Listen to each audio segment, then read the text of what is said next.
Hello guys, this is Manak and you're watching Civil Bro. In today's video, we'll see a complete, set or a complete model in Tekla Structural Designer.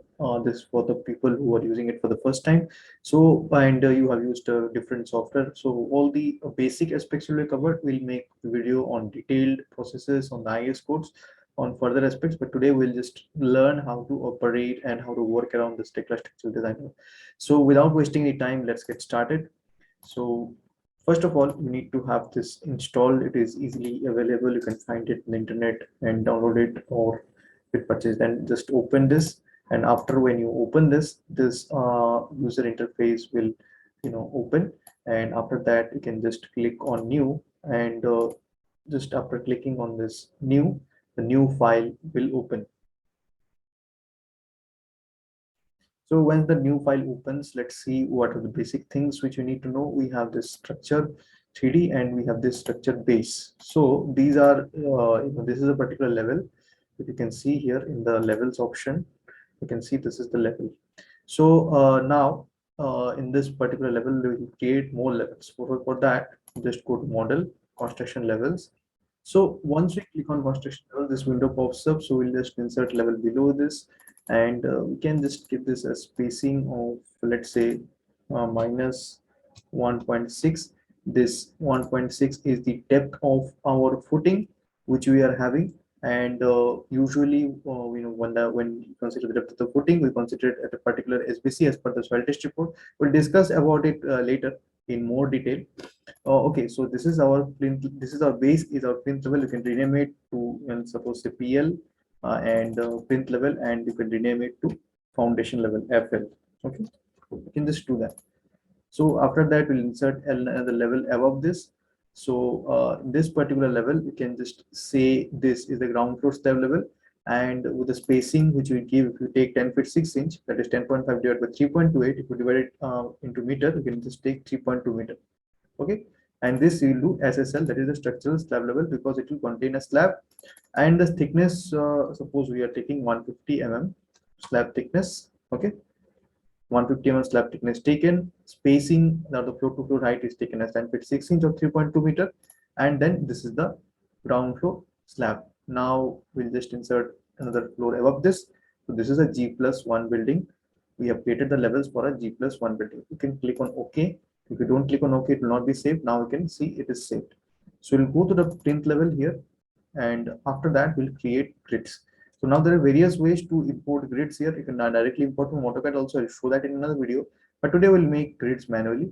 Suppose we'll take 3 by 3 grids, or 4 grids of 3 by 3, put the columns everywhere and design it so that we can know all the steps. So we can simply go here, and we can just take the rectangular wizard, and all the levels it will be created. So next, and then next, and after that in here we'll select two here, two blocks of length 3 meter, and here also two blocks of length 3 meters. So 3 meter and 3 meter blocks are created here, and then click on next, next, and grids will be created. Just click on finish. So this is the grid which has been created.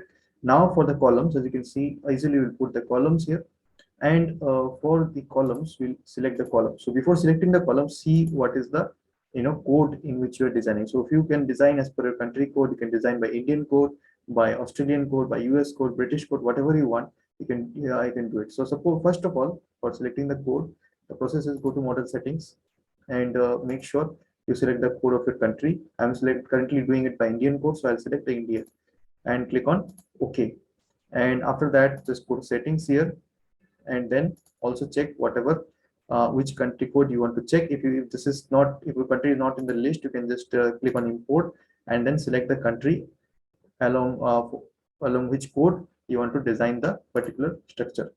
So once this is done with, and this check is done, you can just click go to your model and take the column, and after that you can just select the size of the column. So suppose I'm taking here a column of size, let's say 300 into 350. So I'll just do it. I'll take the size. M20 grade concrete is okay, and the steel grade is FE500. I'll take, because this is the grade which is available in the market now. As you can see, the cover and all it will take as per the code, and the for the particular size you have to select here the section. You can just click on new edit. We'll just take the section. Let's say we'll get to 300 into 350. This is our section which we are taking. You can see this, the picture in the picture, you can visualize it. So after it, we can just pick it, select it, left click one. I can like this, you can assign the columns, or else we can just select all the points and assign all the columns. So you can see the columns have been selected like this. Now, if you want the column to be placed at the center, you can also do that. Just you can press Ctrl plus Z, and after that, what you'll do, just tick on this for automatic alignment. Okay. After that, just select this, and after that, you will see all the columns are assigned to the center. So as per your preference, you can do that. And same with the beams as well. Just select the beam, and suppose I'm just changing the grade of the steel used in the beam. All will be 500, and for the section I'll just go here with a section of, let's say, 300 into 350. Okay, I'm going with this section, and after that I'm just assigning the beam. So I can assign one by one, but for now I'll just do like this: left click and drag, and then all the beams are assigned. So if you want to see this model in 3D, you can see it here. So this is the foundation level, this is the height of the foundation, and this is the plinth level. So now I can copy this to all the remaining levels. So for that, what I'll do, I'll just go to this model construction levels, and going to this construction level, what I can do, I can copy this. So in this level of this one, you just make this source as your base. Okay, and after that click on OK. So what done, this thing is copied to here, but quickly I'll go to construction level again and make this back as unique and click on OK. If you don't do this, all the remaining things which you'll do, it will waste it. So if you want to rotate your model, just right click on your mouse button, and then you can rotate your model very easily. So it is very user friendly software here. So now if you want to put the slabs here, assign the slab in this particular model. Suppose if you want to leave the slabs, you can also do that. You want to assign it, you can also do that. So this is our first down floor slab level. So we'll go to here, double click on this, and then this level will open. So when this is done, we'll just go to your model, and then go to slab on beams. And after that, by selecting the span, you can assign the slabs. If you want to assign any property, you can also do that. As you can see, we had selected depth earlier 150 mm. So 150 mm is being selected here, and can just assign it. If you want to select the one-way 2A slab, you can also do that. I'll also show that in another video how to select the 2A slab also. So just select this spans here, and if you want to see 3D, just see the slabs have been assigned. So this thing I want to copy to the next level. So for that, I'll go to construction levels and go to 2 and make the source as 1 and click on OK. So once this is copied, I'll go back to my construction levels and make this source back as unique. So as you can see, the modeling has been done. So once the modeling has been done, I'll assign the load, that is the dead load. So in the dead load, it is important to understand that we have the particular self weight which the structure takes automatically. So the self weight is the out of question. And next is our wall load. So according to the wall load, or the masonry which we are using in the structure, we have to calculate the wall load. So I'll make a video in detailed in how to calculate the wall load, but here I'll take a wall load of 7 kilonewton per meter, and I will assign it in all the particular spans. And for the parapet wall, I will take a load of 2 kilonewton per meter. Okay, and I assign it along the perimeter. Okay, so like this I'll do, and let's see what happens. And for the live load, I'll take a live load of 2 kilonewton per meter square. So where to look at for the live load, in which IS code we have to look for that live load, I'll also show you in a separate video. Okay, so first of all, I'll go to the plinth level and I'll go to the loads. Okay, and first of all, I want to select my dead load. So from here, I'll just select here dead, and after that, I'll just take full UDL, double click on it, and take this, change this to 7, and I'll just assign this 7 kilonewton in all the spans. Simply a single take will do. Please remember, don't overdo. Just you can just check this here. Just click on 2D here and check whether all spans have been applied. If you apply twice, then it will take twice. So remember, don't apply twice in a single span, otherwise the load will be more. So here in the structure 3D also, if you want to see, just click on this dead and you will see the dead load. Similarly, I want to apply dead load in this particular span. So I'll go to 1 And after that, I just select this take this particular load, and then full UDL, and then change this to, let's say, 7, and just click and apply it, in the entire span where we'll have the walls. So after you do that, just to go to back to structure 3, and now notice this. And in the top, we'll apply it along the perimeter, a load of 2 kilonewton per meter for our parapet wall. Okay. So just going to the top view, and after that, taking the dead load here, and taking our full UDL here of 2 kilonewton per meter, and let's say I'm applying this along my perimeter of my building. So this is a small building that dead loads have been applied. So live load of 2 kilonewton per meter square I'll apply in these two particular spans. Okay. So I'll go to this one, and I'll just change this to your live or imposed load, and then I'll go here to this level load, and I'll take a load of 2 kilonewton per meter square. Just click on it. Live load has been applied. So I'll go here, and then just select imposed, and then level load, and then 2, then click on it.